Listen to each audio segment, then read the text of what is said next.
තියෙන මෙතන තියෙනවා z කියන සංකීර්ණ සංඛ්‍යාවක්. z සංකීර්ණ සමක z සමානයි cos θ ධන i sin θ මගින් දෙනු ලැබේ. θ කියන්නේ ඍණ 180යි ධන 180 අතර කෝණයක්. ඒ කියන්නේ ප්‍රධාන විස්තරයේ විදිහට තමයි θ වලගේ දීලා තියෙන්නේ. එතකොට z නිරූපණය කරන ලක්ෂයේ පතය සොයන්න. එතකොට θ විචලනය වෙනකොට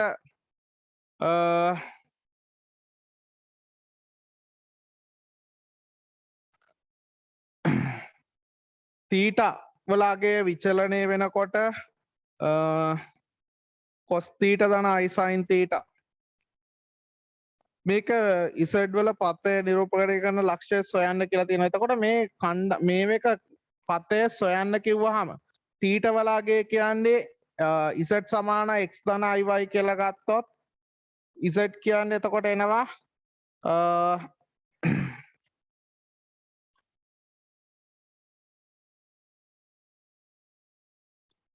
මෙතන මනෝමයෙන් හදන්නත් පුළුවන් නැත්නම් තර්ක කරලා හදන්නත් පුළුවන්.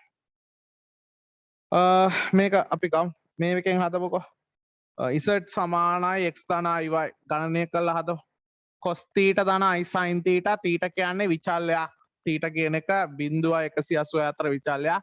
x සමානයි cos θ ඒ කියන්නේ z සමානයි x ධන iy කියලා ගත්තොත් x සමානයි cos θ y සමානයි sin θ. එතකොට මේකේ θ අයින් කරගන්න පුළුවන්. මේක වර්ග කරලා එකතු කරලා x වර්ග ධන y වර්ග සමානයි sin වර්ග θ ධන cos වර්ග θ. ඒ කියන්නේ x වර්ග ධන y වර්ග සමානයි 1 වෙන විදියට තමයි θ විචලනය වෙන්නේ. ඒ කියන්නේ කේන්ද්‍රය බිඳුව වූ අරය එකක් වෘත්තයකින්. ඔන්න ඔය විදියට තමයි මේකේ z විචලනය වෙන්නේ. ආගන්තලයක් වත z නිරූපණය කරන ලක්ෂයේ c පතය සොයන්න.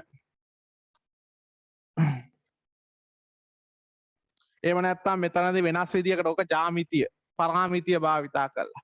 නැත්නම් z වල මාපාංකය ගත්තොත් z වල මාපාංකය cos වර්ග θ ධන sin වර්ග θ ගේ වර්ගමූලය සමාන 1යි. z වල මාපාංකේ සමාන 1 වෙන විදියට තමයි z විචලනය වෙන්නේ.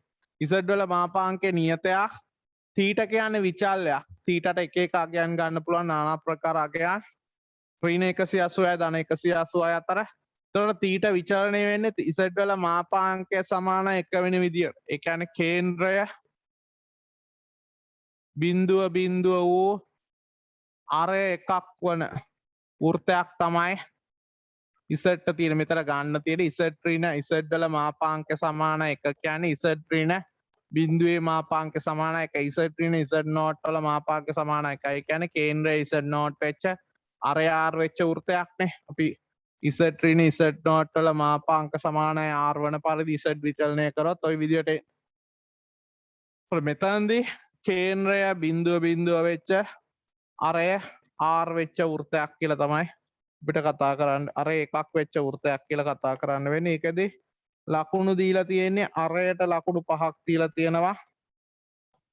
ඒ වගේම කේන්ද්‍රයට ලකුණු 5ක් දීලා තියෙනවා. ලකුණු 10යි. ඒක මෙතනදී පුළුවන් නැත්තම් මේ විදිහට. කැමති විදිහකට ඒ ගාන හදන්න උත්සාහ කරා. ඊට පස්සේ ගාන කියනවා cos θ හා sin θ ප්‍රකාශන z ධන 1යට z ඇසුරෙන් ගන්න කියලා. z කියන්නේ cos θ ධන i sin θ. z සමානයි cos θ ධන i sin θ. මේක පළවෙනි එක. ඊට පස්සේ 1 ධන z 1යට z කියන්නේ 1යට cos θ ධන i sin θ.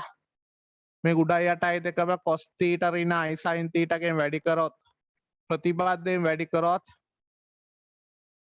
මොකද වෙන්නේ? cos වර්ග θ ධන sin වර්ග θ යට එකක් වෙනවා.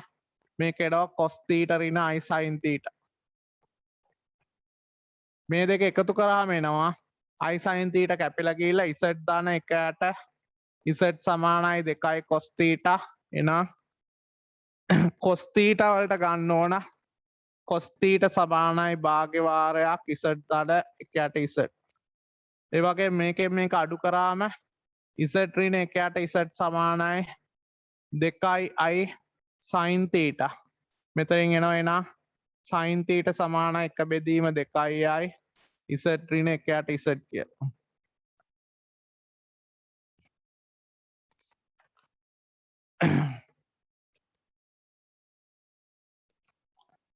ඊට පස්සේ w කියලා කියනවා මේක ඊළඟ කොටස w කියලා කියනවා 2i z බෙදීම z වර්ග ධන 1 t කියලා කියනවා z වර්ග ඍණ 1 බෙදීම z වර්ග ධන 1 කියලා.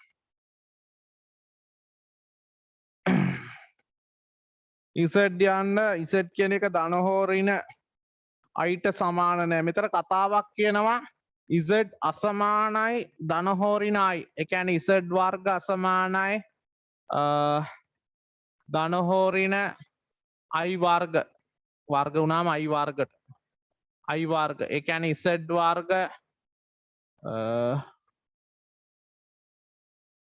i වර්ග කියන්නේ ඍණ 1යි අසමානයි ඍණ 1යි ඒ කියන්නේ z වර්ග ධන 1 අසමානයි බිඳුවයි මේ යට කෑල්ල බිඳුව නොවන තමයි මේ කන්ඩිෂන් එක දීලා තියෙන්නේ. ඒක ලකුණු ඕනේ නැහැ. ඒ කියන්නේ මොකක්ද කියලා පොඩ්ඩක් අයිඩියා එකක් ගන්න. ඇයි එහෙම කන්ඩිෂන් එකක් දීලා තියෙන්නේ? C මත පිටයි. ඒ කියන්නේ C මත කියන්නේ මේ වෘත්තය මත පිටනවා. මේකේ මේ W කියන එක මොකක්ද කියලා අපිට අඳුර ගන්න ඕන.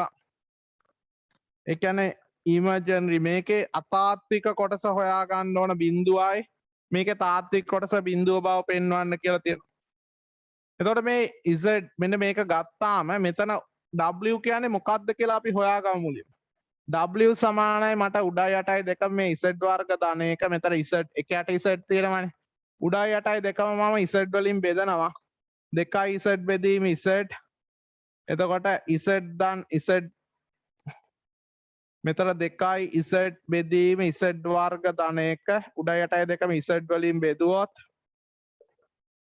2 බෙදීම z ධන 1ට z කියලා එනවා. එතකොට w සමානයි z කියලා කියන්නේ 2 බෙදීම. 2 බෙදීම z ධන 1ට z කියන්නේ cos θ. එතන එනවා 2 බෙදීම එකයට cos θ වෙතර එන්නේ sec θ කියලා. අමින 2 බෙදීම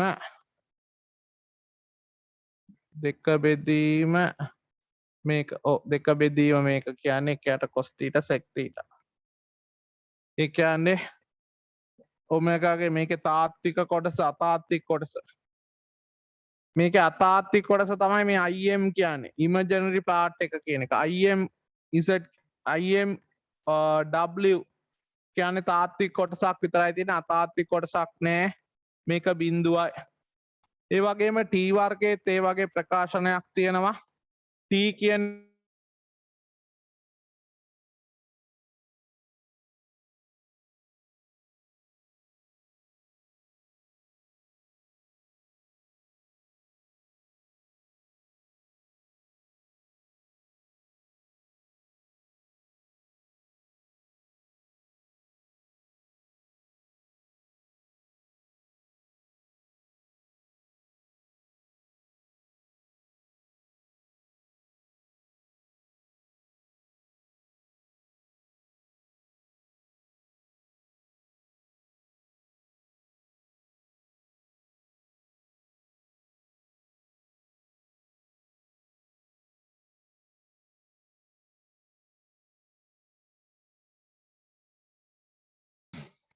මෙතන t කියන්නේ මෙතන අපි ගත්තොත් මේ ප්‍රකාශන ඇතිලා ආපහු මම කියන්නම් මියුට් වෙන නිසා මෙන්න මෙතන t කියන්නේ මේකනේ t කියන්නේ z වර්ග ඍණ 1 බෙදීම z වර්ග ධන 1 t සමානයි z වර්ග ඍණ 1 බෙදීම z වර්ග ධන 1 උඩ යට හැම පදයක්ම z වලින් බෙදනවා.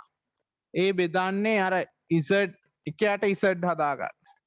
එතකොට මෙතන එනවා සමානයි z ඍණ 1ට z ධන 1ට z කියලා. z ඍණ 1ට z කියන්නේ මොකද්ද? 2i sin θ. z ධන 1ට z කියන්නේ 2i cos θ. මේකට මේ කැපනාම i tan θ කියලා එන්නේ. ඒ කියන්නේ හුදෙක් අතාත්විකයි. තාත්වික කොටස බිඳුවයි. මේක හුදෙක් අතාත්වික සංකීර්ණ සංඛ්‍යාවක්. එහෙනම් real t කියන්නේ තාත්වික කොටස බිඳුවයි. නෝක තමයි අපිට පෙන්වන්න කියලා තියෙන්නේ.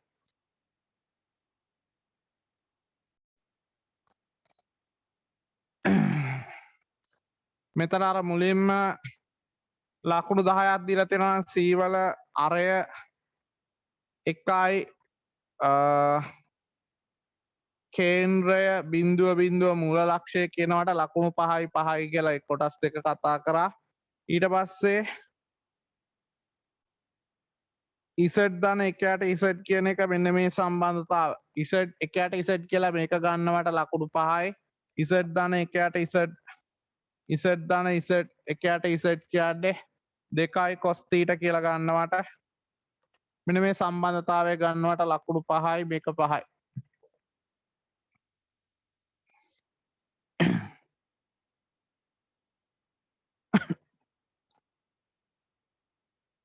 තොට ඒ කොටසට ලකුණු 25ක් දීලා තියෙනවා. පාදාය 15 25 එතන. ඊට පස්සේ ඔමෙගාගෙන් ওই තියෙන ප්‍රකාශනය මේකට ලකුණු 5යි දීලා තියෙන හැබැයි. තියෙන්නේ කියලා මේකට ලකුණු 5යි. තාත්වික කොටසයි අතාත්වික කොටසයි ඒ සුළු කිරීමට ලකුණු 5 5 10යි දීලා තියෙන්නේ. ටිකක් අධික සුළු කිරීමක් වුණාට ඒකට ලකුණු 10යි දීලා තියෙන්නේ. ඊට පස්සේ ගාන කියනවා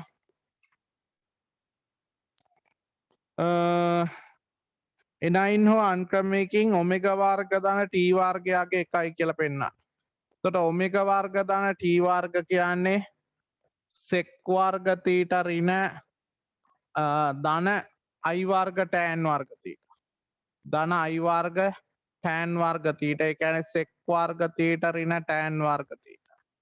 සමාන 1යි. ඔමෙගා වර්ග ධන t වර්ග සමාන 1යි කියලා ප්‍රකාශනයේ තියෙනවා. ඒකට ලකුණු 5ක් දීලා තියෙනවා.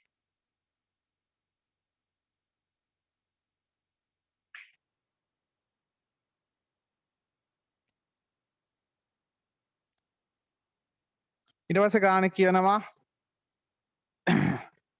ඔමෙගා සමානයි w සමානයි ඔමෙගා නෙමෙයි w නේ w සමානයි 2 සපුරායන සංකීර්ණ සංඛ්‍යාව. එතකොට w සමානයි 2යි කියන්නේ මොකද්ද? මෙතන කතා කරන්නේ w සමානයි 2 w සමානයි 2යි කියන්නේ අතර w කියන්නේ sec θ සමානයි 2යි කියන්නේ cos θ සමානයි භාගයයි cos θ භාගය වෙන ඍණ θ වලගේ ඍණ 5 වල ඉඳන් ධන 5 අතර. එතකොට θ සමානයි 5 බෙදීම 3 වෙන්න පුළුවන්. θ සමානයි ඍණ 5 බෙදීම 3 වෙන්න පුළුවන්. ඒ පරාසය තුල. එතකොට ඒකට cos θ සමානයි භාගය ගන්නවට ලකුණු 5යි.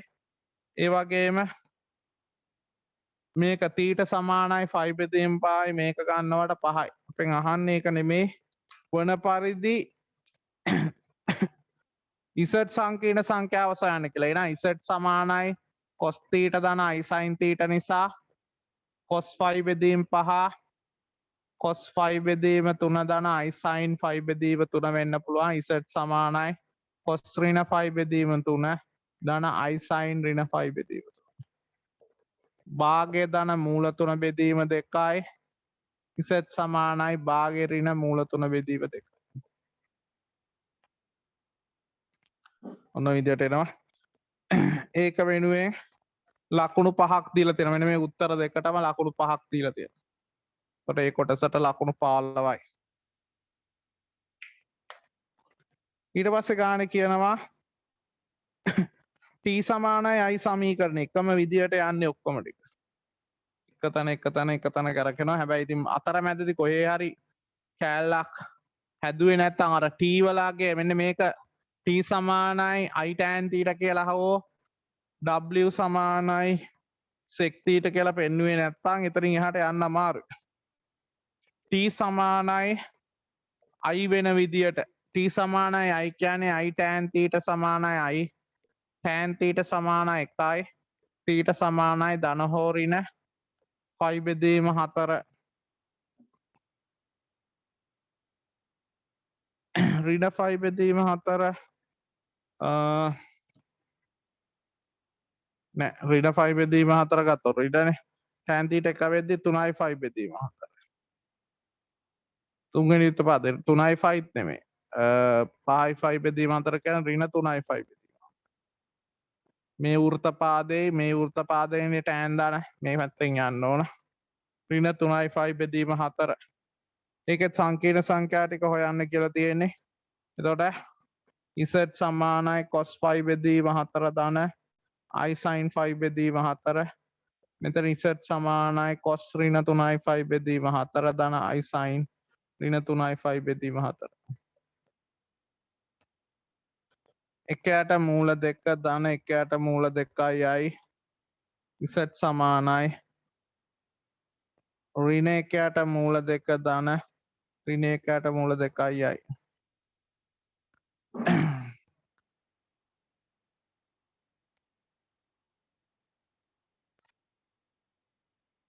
ඔන්න විදිහට ඒ කොටස එනවා එතනට ලකුණු 5යි දීලා 15යි දීලා තියෙන්නේ මේ කොටසට 5යි මේ අගයට මේ අගයන් දෙක ගන්නවට 5යි මේ උත්තර දෙක ගන්නවට 5යි